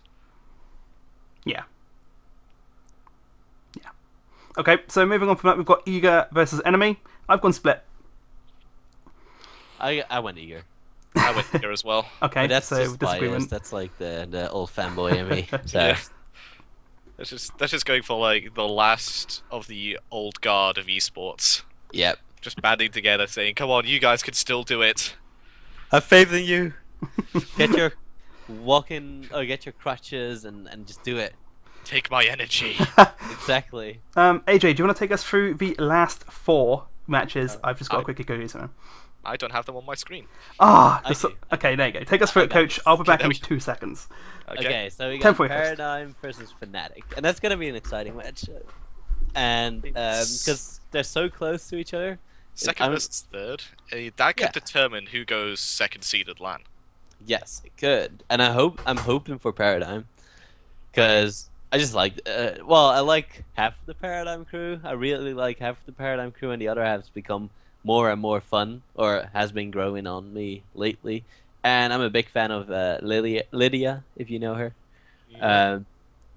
So I hope that they take it. And then Fnatic, I mean, they're a consistent team. They're gonna do good. I got this as a split, but I don't like to say it's gonna be a split because that's just not exciting, you know. There's got to be a winner, and I'm hoping it's gonna be Paradigm. For me, I've put down 2-0 as Paradigm. I don't know. I'm a Paradigm fanboy. Okay. I go to the same university as their coach. I'm Dazer, so maybe that's where the bias comes from. I don't know. That's gonna be the match to watch on the Sunday, in my opinion. Yeah, definitely. Second versus third. Oof. Oh, you didn't like Zaylee. And then we got Myrmidons versus Justice. Oh, battle of the 7th versus 8th right there. Yeah, but I don't like. These are games that could be good, but I don't think they are going to be good. It's just that I think Justice is going to really shine here because Justice are doing the conventional thing in general, and Myrmidon's going to probably they're the ones who are going to try something unusual and probably going to fail doing so. At least that's my guess. And I'm hoping that Justice wins this 2-0, but 2-0 for Justice or a split. I don't see 2-0 for Myrmidons. For Justice, I'm going to go split for those 2 as well. I've gone for a split, although, like CaptCoach was saying, I hope it goes 2-0 for Justice. So they're not... They could leapfrog Myrmidons and go 7th, at the very least, and scupper their chances of even trying to get a LAN spot. So, to me, they could do what Elevate are going to do in the NA and just screw everybody over. Yes. Go on. They should. I want to see them do something. I want to see the lower teams just screw everything at this point. They know they can't get anywhere, so I just want to wreck everyone else's chances. And then there's TSM versus C9, and that's going to be an interesting game. But I'm betting C9. I've gone for a split. Well, yeah, a split, but I'm always I always bet one. Like I just explained, I always bet one way because I just I want a winner. I mean, but yeah, split is the most realistic. I'm hoping for C9, and I think if one of the 2 has to win, if there's no split possibility, then C9 would win. I completely agree with that. Few roster changes going down for the boys on TSM. Teams. Of course, they got rid of Divios, and it was interesting to see what Ionic had to say about it, considering he said if he was going to be benched for Saltiness at the very first sign, he would be benched within the first week of the team forming. He said they've let it slide, they've played with him, they've done well, they've had success, even coming, I think it was 3rd at the end of Season 1 event in the tournament that Cognitive Red, now Cloud9 won. So they aren't amateurs. They are some of the best players out there, and getting rid of Divios, it's big boots to fill for anybody. And Bickham, when he's playing there right now, he's played quite a lot of Sobek in their matches. It's obviously a comfort pick for him, and I could see them picking it up yet again. Yeah. Yeah, no, yeah. It's just a silence afterwards. Yeah. It's a lot to take in. Yeah, it's I'm just thinking about it. I like Deviant. going through my head how like C9 lost Omega, right? Quite a while back, and I was just thinking about how solo laners are always the peculiar guys, so to say. They're the extrinsic ones among You've the just team. got to keep them on their little island, you know. That's where they Yeah. belong. They're all weird, so just put them on. I'll put them on the island. Don't do. They're all weird. They're all nice as well. So, Yeah. but yeah, no, it's just in my opinion, like judging from both teams, and just the fact that you're actually in solo island and you're so isolated from the rest of the team and not being able to, even if you're doing well, you cannot really influence the rest of the game. So if it goes wrong in the early game, you're pretty screwed. And I think that can bait out a lot of frustration, which could, in the end, lead to toxicity or a little bit of saltiness. So I think that's where that really stems from. And then obviously you have personalities included and such. But it's just something that has come to my attention the more I've been involved in Smite competitively. Actually, I've just noticed this as well, that Cloud9 and TSM were both EU at one point, weren't they? Yeah. And Yes. funny connection, both of them had Youngbei as their ADC at some point. Yes. That's right. Like, both of those teams, I don't get how they both became NA. It's the battle for Youngbei. And like, who doesn't love Youngbei? Youngbei best bay. Like, I'm not gonna die. He is my favorite ADC ever. I love the guy. Okay. Okay. And then but he's now the coach of Epsilon as well. Yeah, he is. So that could quite possibly be why people one of the reasons why Epsilon's doing so well. He's doing a fantastic job. They already did well before. Wow, yeah, but it's my love for Youngbei showing through again. They probably Yes. blamed their one loss on him as well. Like, oh god, It's you all made his us fault. lose. Perfect record gone. It's all his fault. And then we had the last game, Cog versus Elevate. And I think Cog's gonna win. I think Cog's I gonna mean, win. after last week's debacle, I'm not really a fan anymore. I'm a fan of the Cog brand, not of how they act, or some of them acted. But let's not create more drama. I think they're easily gonna win this against Elevate. I mean, the interview by the best in their last game, their 1-1 split with Cloud9, wasn't exactly the best thing ever to come out of Cognitive Brand. No. And the follow-up thereafter by, I think it was Dedica, that wasn't exactly... It wasn't Dedica, actually. I can't remember who it was. But yeah, the follow-up coming out from that one in the video on YouTube wasn't... You It mean was DJ Krat? Pernicus, yeah. Well, Krat and then DJ Pernicus. Yeah. DJ Pernicus. Yeah, the follow-up from DJ Pernicus wasn't helping matters, really, to be fair. No. It But was it- so... I don't know.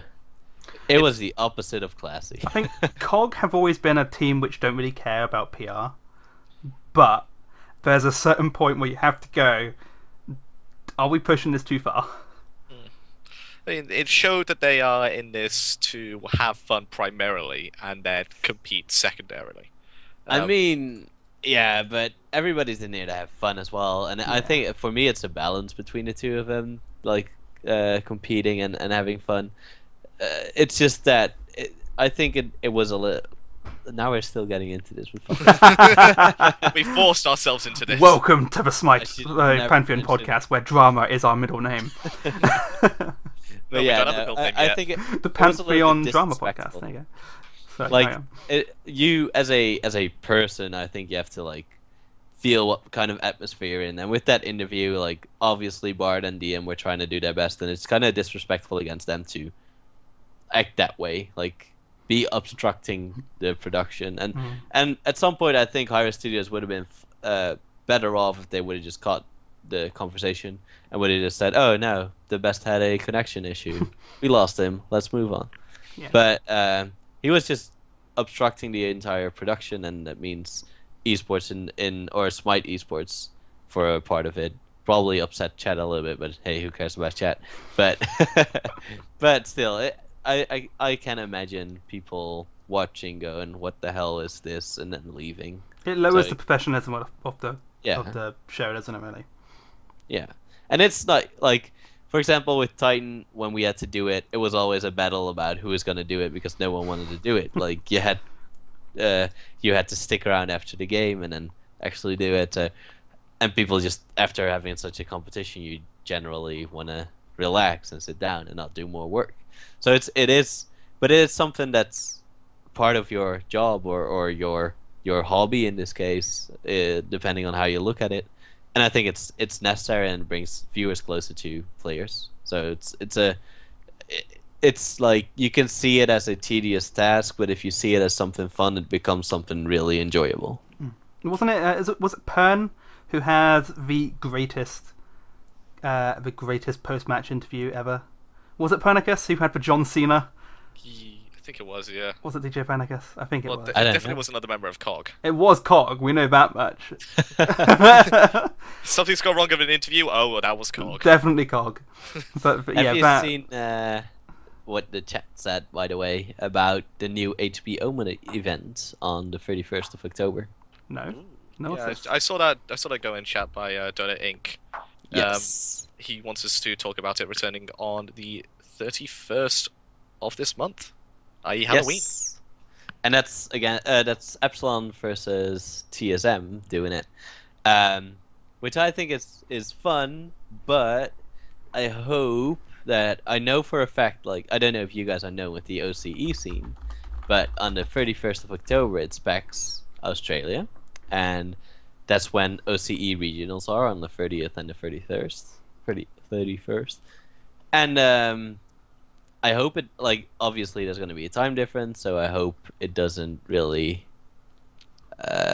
like, one thing doesn't force out the other, or having to, like, I hope the schedule is so that you have first at the OCE regionals and afterwards the HBO Omen event, and that, not that they're running side by side, because that's going to split up viewers, and that would be a shame, in my opinion. Well, why don't we, whilst we have the opportunity, talk about a bit the OCE scene and what exactly is going down at those regionals? Why don't you just give us a bit of information about that? For as far as I know, I'm not sure. But okay, so I know for a fact that on the 31st there's the finals, and I believe it hasn't been announced, but there's rumors. That on the 30th is the best of.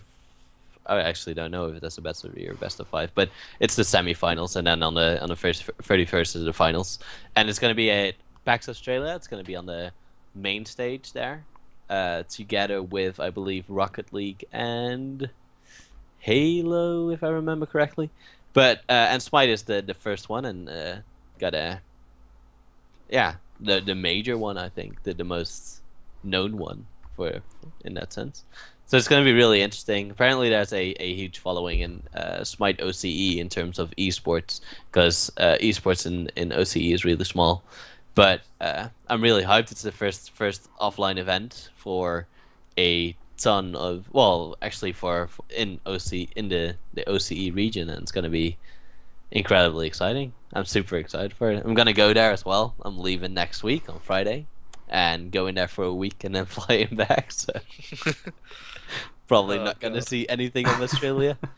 Gonna see a hotel room, the way to boot camp, and PAX. I guess that's about it. Going to another country to do video game stuff. Yeah, but I've done that before, because I went to the HBO Omen event, which was in Estonia. I went to the US, obviously, for the Smite World Championship and for the Summer Split Finals. But this is going to Atlanta is an 8-hour flight for me. This flight is in between 24 and 26 hours.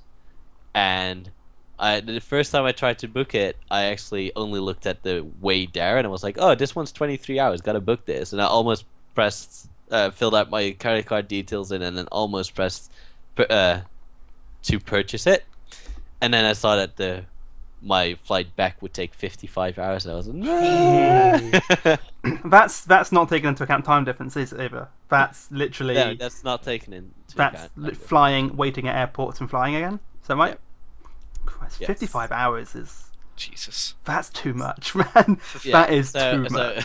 Obviously Too didn't much. buy that flight, but I didn't book that flight. But I got I now got, I think, a 26-hour on the way there, and then 24 on the way back. So That's still so much time. yeah. That's So I'm bringing crazy.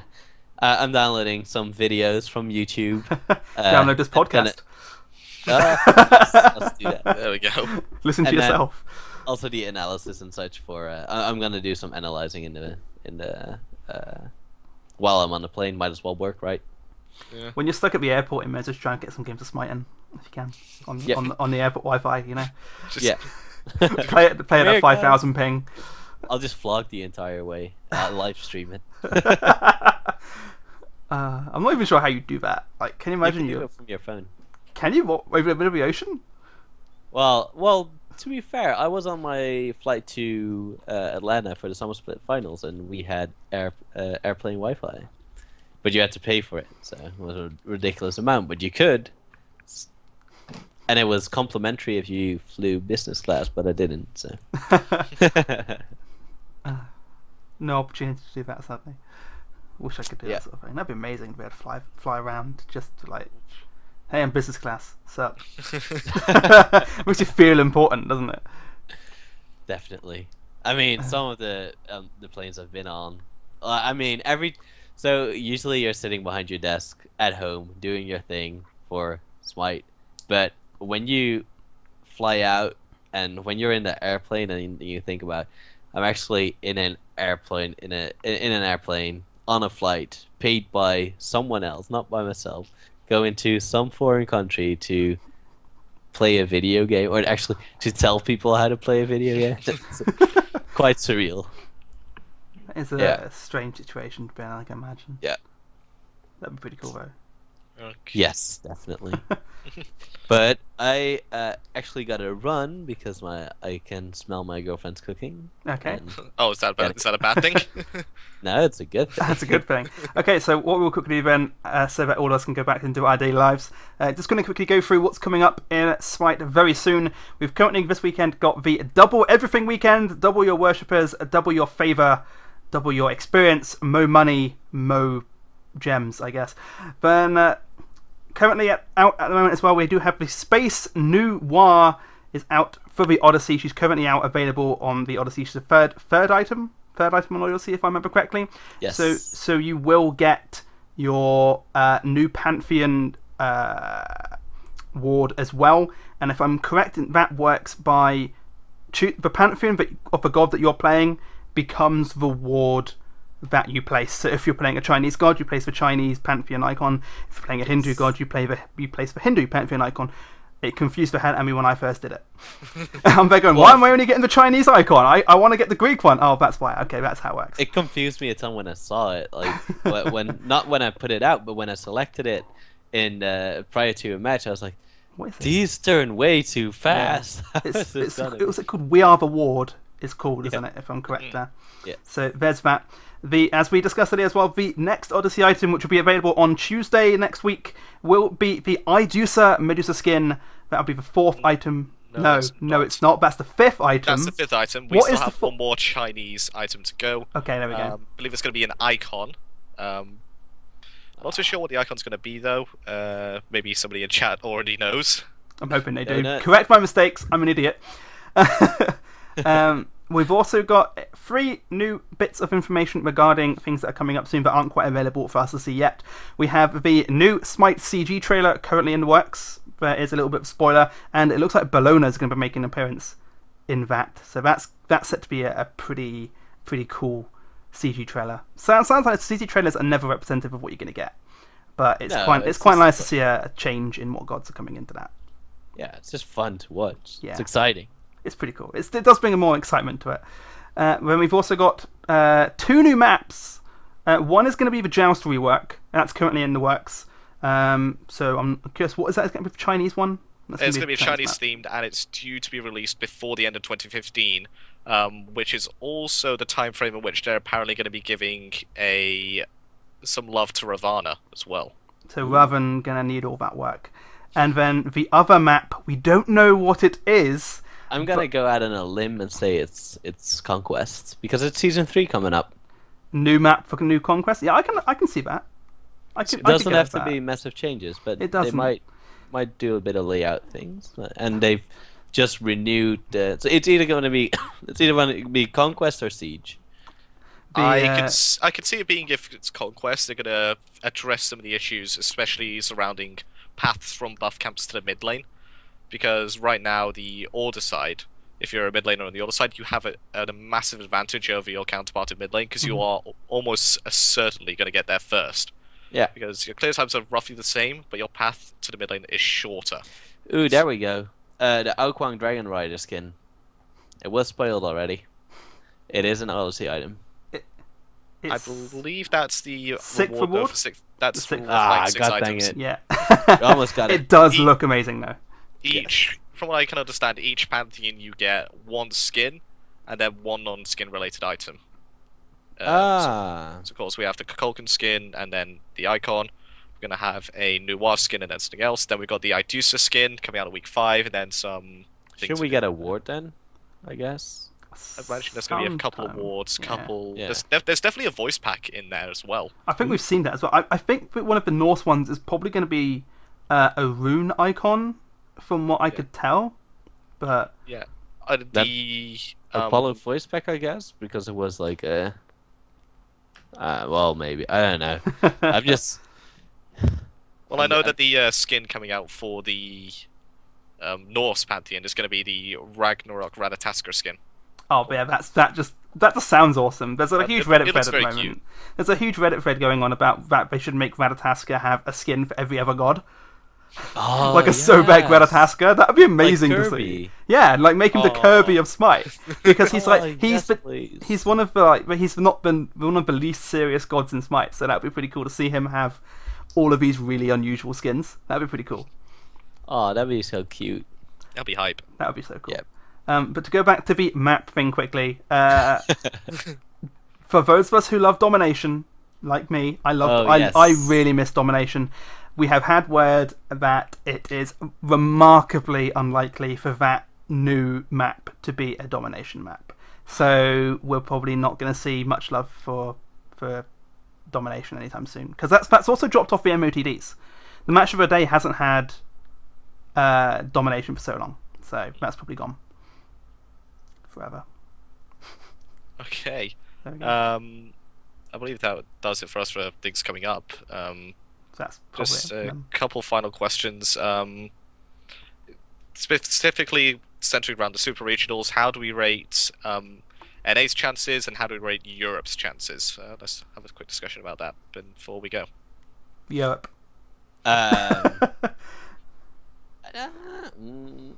NA is gonna take the 3rd spot, I think, or like the 5th spot.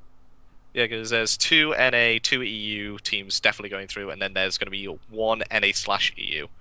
Yeah, because I think it's definitely gonna be Epsilon, no doubt about that. If they do not win, it's probably because of land nerfs, but they'll qualify anyways. Like they'll get then the 2nd spot, I guess. Then the 1st spot in the other spot in EU, which most likely is going to be 2nd, but like I guess Epsi 1st. Then I'm gonna say Paradigm 2nd. Paradigm I are think- strong. Paradigm are strong. Yeah, Paradigm looks strong. They look to be, but I think they're happier at the moment. But yeah, well, you got Fnatic. Fnatic is the Lanimal. That's what they're known as. So they might just pull it out again and go ham. Then we got Envy on NA, and then it's really up in the air for me. It could be Eager. It could still be C9. It could technically be TSM, although I don't favor them over C9 or Eager, but it could be. So I'm guessing like they have more potential there for a 3rd spot than EU does. So the way to say it, we have 2 teams for each region, which we're saying right they will go to the regionals at the Smite World Championships, and then there's a few teams from each region. From NA, I'd say there's Cloud9 and TSM who could potentially make that 3rd spot, and from the side of EU, definitely going to be Fnatic/Paradigm. Whichever one doesn't go through automatically will definitely be in contention for that 3rd spot.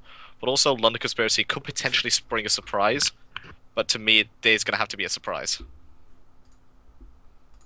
Yeah, I'd go with that. Yeah, I think we've lost Coach here for a second, so he's gonna. For a second, yeah. So there's food on the line. There's food on the line, so I think we should let Coach go get his dinner. I think my dinner's. I'm gonna have to get some dinner soon as well soon. So thank you very much for joining us for this week's Pantheon podcast. I've been Darkkai3 with the hosting role, if you will. Why don't we let CaptCoach say where we can find him? Yep. Oh, well, I'm CaptCoach. You can obviously find me if you just type in on Google CaptCoach, you'll probably find stuff about me. But twitch.tv/CaptCoach, that's my stream. I stream regularly every day, actually, or every weekday, I should say, from 3 in the afternoon CEST until 6 in the afternoon evening CEST. A short stream, but definitely worth your while. And then with occasional evening streams here and there. Then my Twitter is at Avant CaptCoach, and I post there when I stream and basically respond to the community. And my Facebook is /CaptCoachPro. And what I do on there is it's mostly longer posts.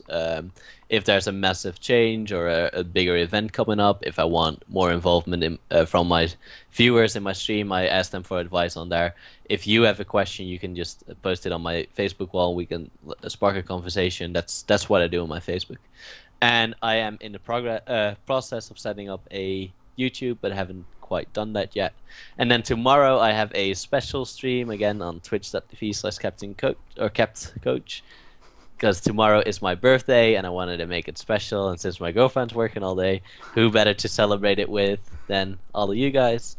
So I'll be streaming from 8 in the morning CEST until 6 in the evening CEST, and I have some giveaways lined up. I believe, yeah, Soul, I got Titan Vulcan skin still, I got Titan Ward skins. I got a, let's see, the Capri 250 gem skin. Or is that the horny bug? The horn beetle. Yep. And then I have the Soul Recaller, and I have the Upwash Galactic Invader. And if it really blows up, if my stream gets a shit ton of attention, then I'll be giving away a Ultimate God Pack as well. There we go. AJ, would you like to give yourself a plug as well? Alright, it won't be as long. We don't have that many ways to find me. You can find me on Twitter at AlphaJackal. All the links are down below. You can follow me here as well on twitch.tv/AJMB1995. If you're watching this on YouTube, I suggest you go there and follow me to catch the live broadcasts. Yeah, that's where you can find me. And I've been Darkkai3. You can find me on Twitter at Darkkai3, Twitch Darkkai3, and YouTube Darkkai3 Gaming. So thank you all for tuning in. Big thanks to our guest CaptCoach for taking the time out to join us this evening. Big thanks to AJ for giving us the great production you have seen on the screen right now. Next week we're going to have a little bit more of an up budget layout. We just wanted to get this podcast going.